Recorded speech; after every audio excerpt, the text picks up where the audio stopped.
안녕하세요. 압구정센티엄학원에서 청담고1 국어내신을 맡고 있는 강사 이창현이라고 합니다.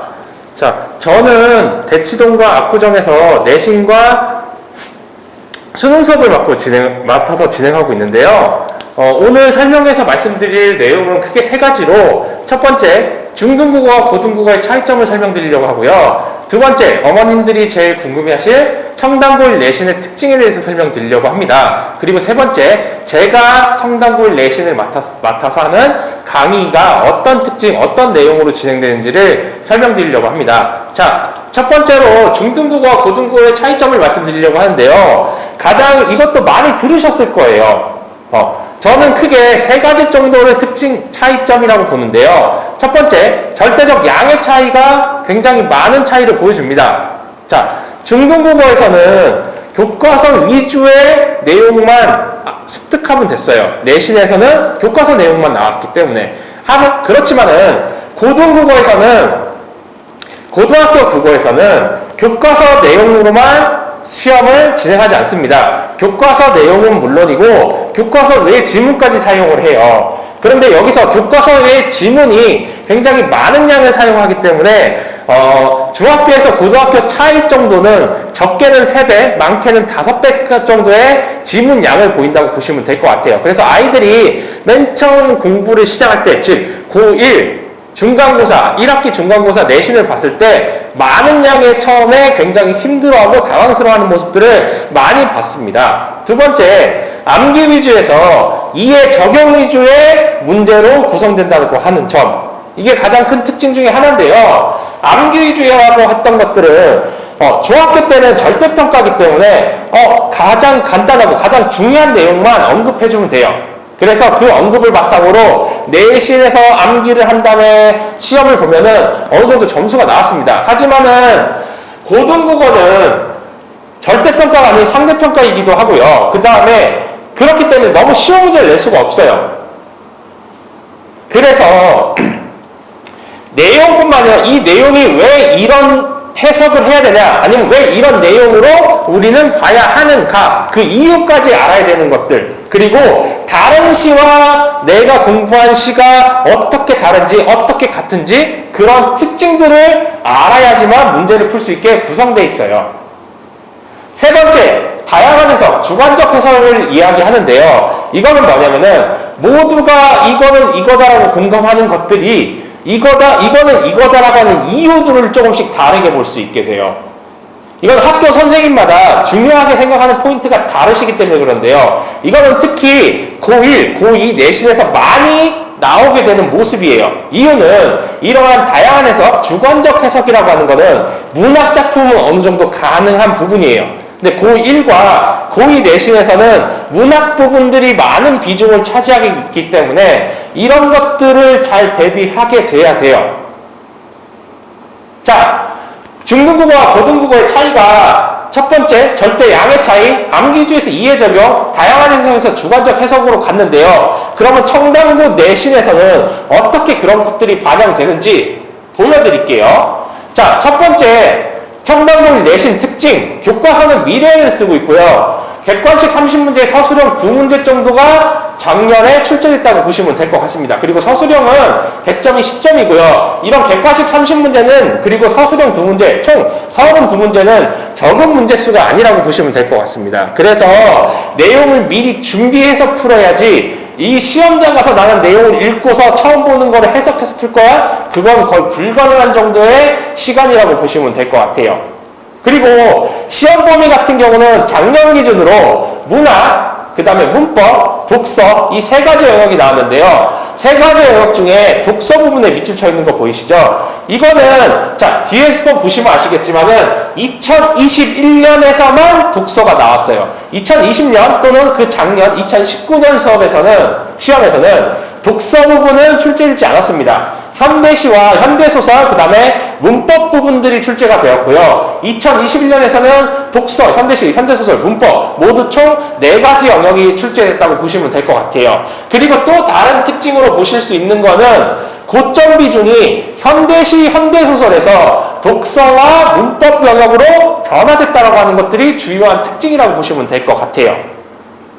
이 내용들은 무엇이냐? 즉, 아이들이 공부해야 될 것들이 더 늘었다라고 하는 것과 기존에 봤던 방식으로 시험 문제를 준비하면은 조금 더 어렵다 또는 헷갈릴 수 있게 된다라고 하는 문제 유형이라고 보시면 될 것 같아요. 그래서 맨 마지막에 제가 넣어놓은 것들이 보시면은 시험 문제가 어떤 것들을 요구하는가에 대한 내용인데요. 첫 번째 내용 이해, 그리고 개념 이해, 그 다음에 구조, 특징을 알고 있느냐 모르느냐 확인 문제, 이 세 가지 정도가 2020년 이전까지의 주요 문제 내용이라고 평가 내용이라고 보시면요. 2021년에는 독해 능력이라고 하는 게 추가됐어요. 이거는 독서 영역이 들어갔기 때문에 독해 능력을 보겠다는데 고점 비중이 독서에서 높아졌죠. 즉 독해 능력을 좀 더 보겠다라는 것이 되겠고요. 문법 같은 경우는 고점 비중이 높아졌잖아요. 이거는 개념을 정확하게 이해했는가를 보겠다예요. 즉 현대시나 현대소설 같은 경우는 내용을 정확하게 이해했니? 그리고 이 내용들의 이 지문들의 특징이 무엇인지를 너는 알 수 있겠니? 찾을 수 있겠니? 를 물어봤다고 치면은 2021년에는 좀 더 중요하게 본 거는 너희들은 글을 읽을 줄 아니? 글 내용을 이해할 수 있겠니? 독해가 가능하니?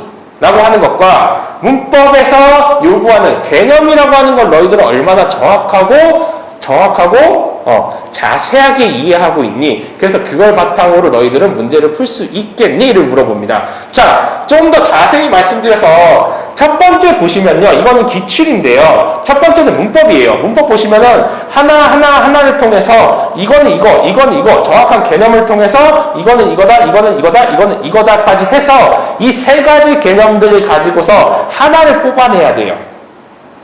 그리고 밑에 보시면은 보기에서 이 개념들이 나온 거를 뽑아야 되기 때문에 다른 개념들도 정확하게 알아야지만 어떤 개념들이 어디에 나왔는지를 명확하게 볼 수 있게 됩니다.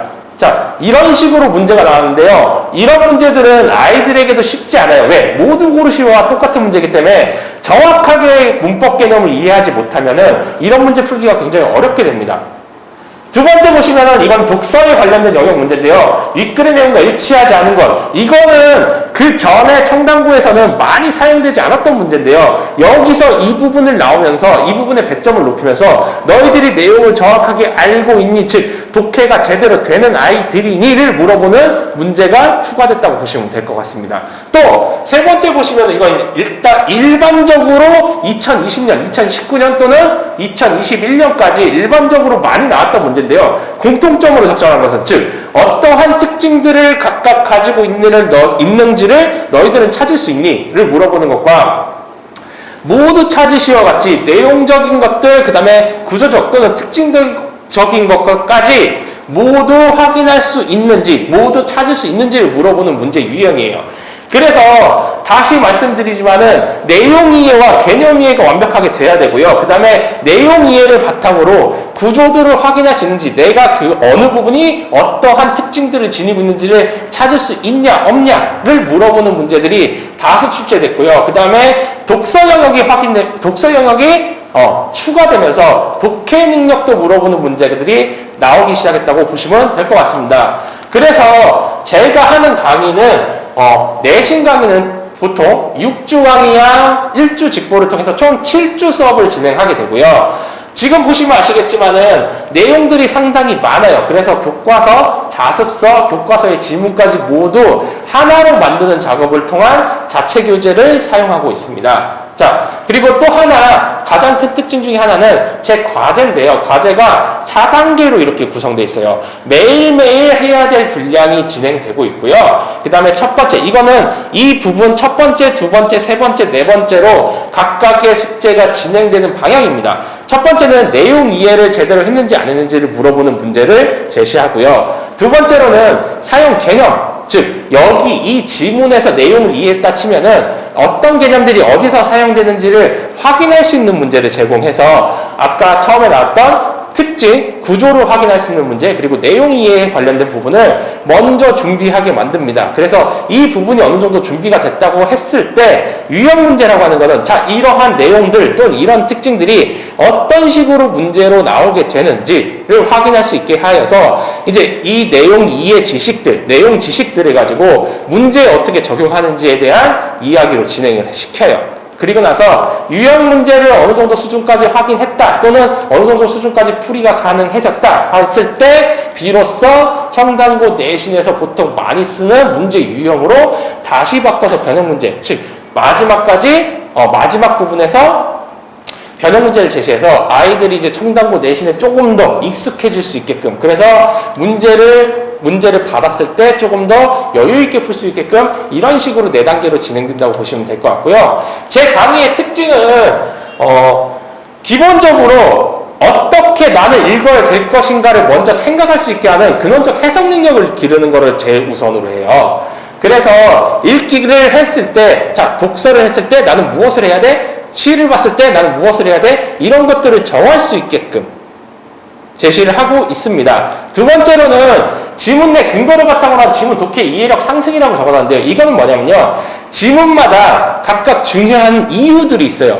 그럼 이거는 이거야가 아니고 이거는 이런 이유 때문에 이거야 했을 때 이런 이유 부분이 어딘지를 제시하면서 진행을 합니다. 그래서 아이들이 이 부분에서 좋은 점은 뭐냐면요, 아이들이 집에 혼자 가서 이거는 뭐였지 했을 때 혼자 찾아볼 수 있는 능력, 즉 지문을 혼자서도 읽을 수 있는 능력을 보여줄 수 있는 곳이에요. 그래서 이것들 첫 번째 그리고 두 번째 이 두 가지 특징들을 저는 굉장히 중요하게 다루고 있습니다. 그래서 이러한 것을 바탕으로 아이들이 지문 해석 능력, 그 다음에 지문 이해력, 지문의 내용들을 어느 정도 습득을 했을 때 그 다음에 했던 것들은 이제 뭐냐면은 이런 내용들이 이 부분이 특징이야. 그래서 이 부분이 구조적으로 이러한 특징들을 보여주는 부분이야라고 하는 것들을 꼭꼭 집어서 설명해 준다고 보시면 될 것 같아요.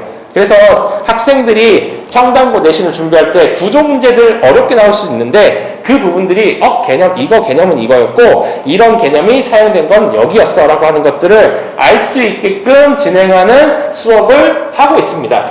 또 다음으로 볼 수 있는 거는 이런 수업들이 진행됐을 때 이제 아이들이 한 주 수업을 듣고서 끝나는 게 아니고 그 주에 OX 빈칸 넣기를 통해서 내용 이해를 확인하고 있고요. 그 다음에 그 다음 주에서 첫 번째, 두 번째, 세 번째, 네 번째 단계를 4단계로 나눠놨어요. 매주 계속 그 전에 배웠던 거를 할 수 있게끔 진행을 하고 있어요. 그래서 아이들이 저절로 복습을 할 수 있고 이런 것들이 한 번 보고서 까먹는 게 아니고 정확하게 이해하고서 오랫동안 기억해서 시험 볼 때까지 그리고 시험 이후에도 이런 것들을 할 수 있게끔 만들어주고 있다고 보시면 될 것 같아요.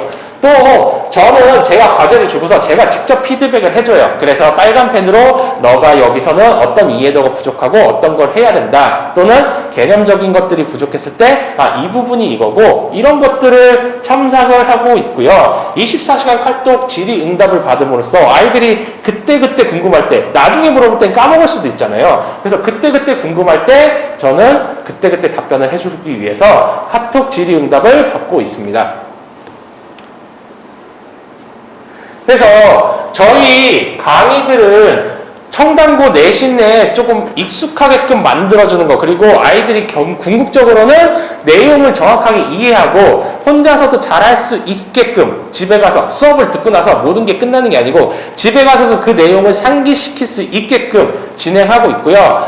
내신이 혼자 하길 수도 있겠지만은 혼자 했을 때 양이 많고요. 그 다음에 해야 될 것들을 방향성을 잡지 못해서 굉장히 힘들어할 수 있기 때문에 전 아이들을 같이 이제 수업을 진행하면서 최대한 도와줘 아이들이 혼동을 가지 않게끔 최소한의 시간 또는 시간을 투입했을 때 그만큼 효율이 나올 수 있게끔 수업을 진행하고 있습니다.